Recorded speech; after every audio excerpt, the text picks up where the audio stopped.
अनिरुद्ध बाबू, ऐसा कोई है क्या इधर? बॉन्दिता, बॉन्दिता सौरभ, वो कर सकती है ये काम। लेकिन अनिरुद्ध बाबू, छोटी मालकिन वो नहीं तो और कौन सौरभ? बॉन्दिता बाकी औरतों की तरह गांव से जुड़ी है, जमीन से जुड़ी हुई है बॉन्दिता। तुम्हें पता है, वो भी बाथरूम यूज करने से मना कर रही थी, पर जब उसने बाथरूम इस्तेमाल किया ना, तो उसे समझ आया कि ये छोटा सा दिखने वाला बदलाव कितनी बड़ी बात हो सकती है। कैसे औरतों के जीवन में से डर को हटाया जा सकता है, शर्मिंदगी को हटाया जा सकता है सौरभ। सौरभ, मुझे पूरा विश्वास है कि जब बॉन्दिता अपने मन की बात कहेगी ना, तो दूसरी औरतों के मन तक पहुंचेगी उसकी बात।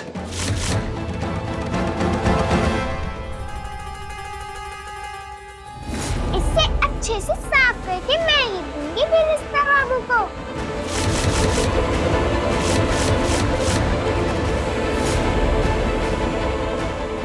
वाह बॉन्दिता, इतने अच्छे से धो दिया कि चमक रहा है बेइज्जती वाला कागजपति बाबू का। चल अब जल्दी से ये तोहफा देकर धन्यवाद कर दे उनका, तुझे जादूगर बनकर ठीक करने के लिए।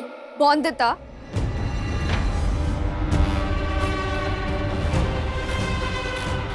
भूल गए तुम? छोटी बच्ची है वो। कौन सुनता है बच्ची की? बच्ची है, पर सच्ची भी तो है ना। कभी तर्क करने से डरती है क्या बॉन्दिता? अपनी मन की बात कहने में कभी घबराहट होते हुए देखा है क्या उसे? और देखा है कैसे सवाल पूछती है वो? और सिर्फ सवाल ही नहीं मिनी, जब तक सवालों के जवाब नहीं मिल जाते तब तक मानती नहीं। बाकी सबके जैसे होते हुए भी सबसे अलग सोचती है बॉन्दिता मिनी। और सोचे भी क्यों ना, पढ़ी लिखी जो है। हाँ, अंग्रेजी पढ़ना लिखना बोलना नहीं जानती, पर जितना जरूरी है उतना पढ़ना लिखना तो जानती है ना मिनी। याद है वो पत्र, कैसे शर्तें लिखी थी उसने उसमें? जब मैंने वो शर्तें पढ़ी थी, मैंने तुमसे कहा भी तो था कि कुछ खास है ये लड़की। मिनी, वो खास लड़की बॉन्दिता ही है। वो पत्र बॉन्दिता ने लिखा था? अपनी माँ को अकेले छोड़कर ससुराल नहीं आ सकती, तो आप मानेंगे मेरी दोनों शर्तें? तो ही करूंगी मैं विवाह आपसे। कमाल की है ना ये लड़की। ये एक ही पागल है। मिनी, अंधेरे में राह दिखाने के लिए ना एक जुगनू काफी होता है। ऐसे ही इतने सारे समझदारों के बीच ये एक पागल काफी है, उम्मीद जिंदा रखने के लिए। जो तुम्हें खास लगे जरूरी नहीं ना कि सबको खास लगे। मेरा मतलब है कि सब सुनेंगे क्या एक बच्ची की, जबकि तुम्हारी किसी ने नहीं सुनी। गांव वालों को समझाना टेढ़ी खीर है अनिरुद्ध, कोई बच्चों का खेल नहीं। जानता हूं, इसीलिए मुझे पूरा विश्वास है कि बॉन्दिता समझा पाएगी सबको। मैंने महसूस किया है, बॉन्दिता में तर्क से फर्क मिटाने की क्षमता है। उसके सवाल देखे हैं तुमने, उसके तर्क देखे हैं, उसकी बातें देखी है मिनी तुमने। हमेशा बदलाव की बातें करती रहती है, लोगों को मजबूर करती है भविष्य के बारे में सोचने के लिए मिनी। और जब मैं ये महसूस कर सकता हूं, तो बाकी ये महसूस क्यों नहीं कर पाएंगे? और वैसे भी इस लड़ाई में वो अकेली रहेगी क्या? नहीं, मैं रहूंगा उसके साथ। मैं उसके लिए एक अच्छा सा भाषण तैयार कर देता हूं, ताकि मेरी सारी बातें गांव की हर औरत तक पहुंचा सके बॉन्दिता। बस अब हमें और देर नहीं करनी चाहिए। सौरभ सुनो, तुम जितने लोग को जानते हो गांव में, सबकी मदद लेके गांव की जितनी औरतें हो सके सबको बुलवा लेना, ठीक है? और हाँ, अब मैं अकेले नहीं, हम सब मिलकर तुलसीपुर की औरतों की भलाई के लिए काम करेंगे। पर अनिरुद्ध सुनो तो। अभी नहीं मिनी, अब बात सुनेगी तुलसीपुर की हर औरत, जब बॉन्दिता कल उनसे अपने मन की बात कहेगी। हमें करना होगा, कर पाएंगे ना सौरभ? जी बिल्कुल, बिल्कुल कर पाएंगे। मुझे लगता है अभी मुझे जाना चाहिए। मिनी, आज हम क्लब नहीं जा पाएंगे, मुझे भाषण लिखना है, ठीक है?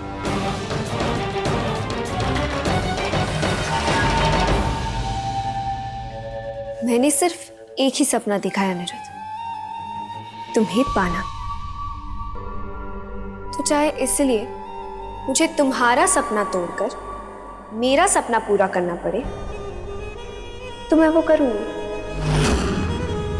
अब चाहे जितनी भी अच्छी बातें लिख लो तुम उस भाषण में, पर क्या मैं वो भाषण बोलने दूंगी बौंदिता को?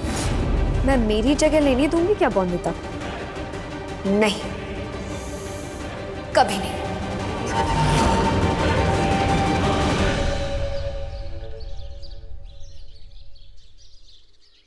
बताओ तो बौंदिता, कौन सी साड़ी पहनानी है? अब आपकी जरूरत नहीं है मुझे परी दीदी।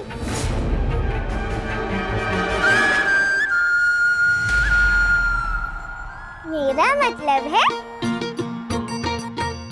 आज साड़ी अपने आप पहन ली है मैंने। माँ ने विवाह से पहले कविता कहते हुए साड़ी पहनना सिखाया था मुझे। थामो जैसे पतंग हो, घूमो जैसे नाच हो, गिनो जब तक न पाँच हो, फिर कस लो कमर।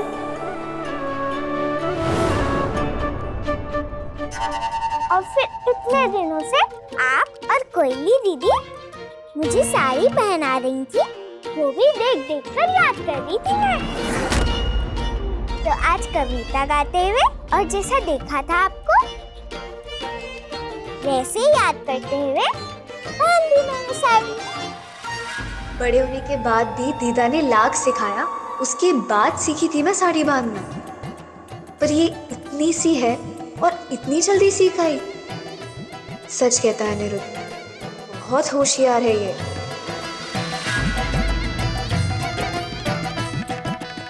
इसीलिए जैसे देख देख के ये साड़ी बांधना सीख गई है, वैसे तो बौंदिता अनिरुद्ध का लिखा हुआ भाषण भी अच्छे से याद करके बोल देगी सबके सामने। कुछ करना होगा मुझे, कैसे भी गिराना होगा बौंदिता को अनिरुद्ध की नजरों से।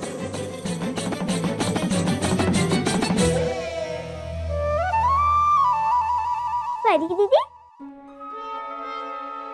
परी दीदी, आपको पता है परी दीदी, कुछ किया है मैंने।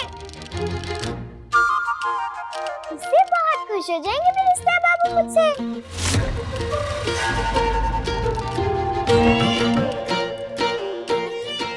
परी दीदी, दिखाऊं आपको? दिखाओ।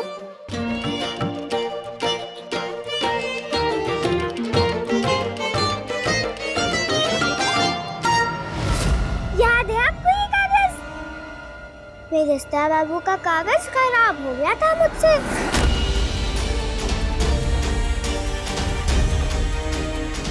पर अभी देखो कितना चमक रहा है। बिरिस्ता बाबू की पढ़ाई का पत्र है ये।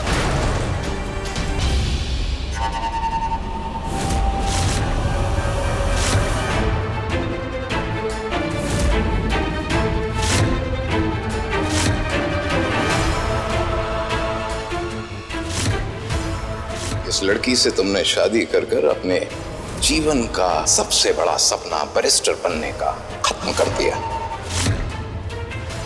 रगड़ रगड़ कर धोया है मैंने इसे। बताओ, सब दाग निकल गए ना?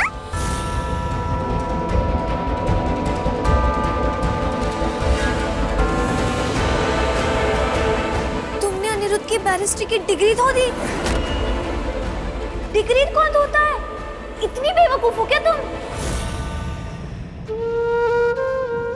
अच्छा नहीं किया क्या मैंने? गलती हुई क्या मुझसे? नाराज होंगे क्या बिरिस्ता बाबू? अच्छा क्या किया इसमें? गलती नहीं तो और क्या है ये? कोई डिग्री धोता है क्या? समझ में भी नहीं आ रहा है इसमें ये कि अनिरुद्ध की डिग्री है या कोई मामूली कागज। तुम्हें समझ में नहीं आया कि सारे अक्षर धुल गए हैं?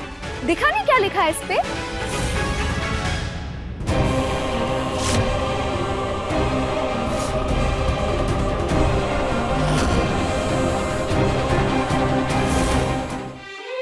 पर मुझे कैसे आएगा समझ क्या लिखा है इस पे, जब जानती ही नहीं कि कौन सा अक्षर क्या है, तो मैं कैसे पढ़ पाती अक्षर?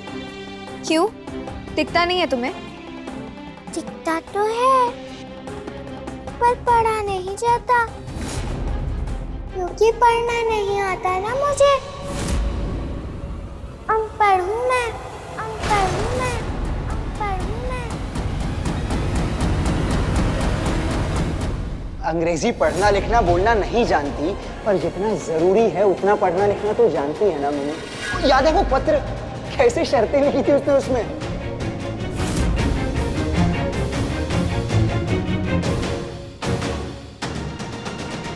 बिल्कुल पढ़ना नहीं आता, एक शब्द भी नहीं।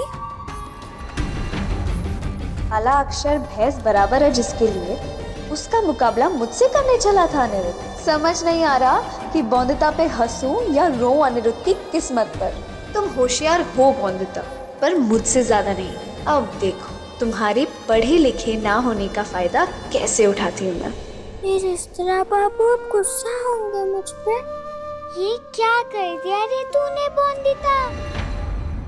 हमेशा ऐसा ही होता है मेरे साथ, कुछ अच्छा करने जाती हूँ पर उल्टा ही कर देती हूँ मैं।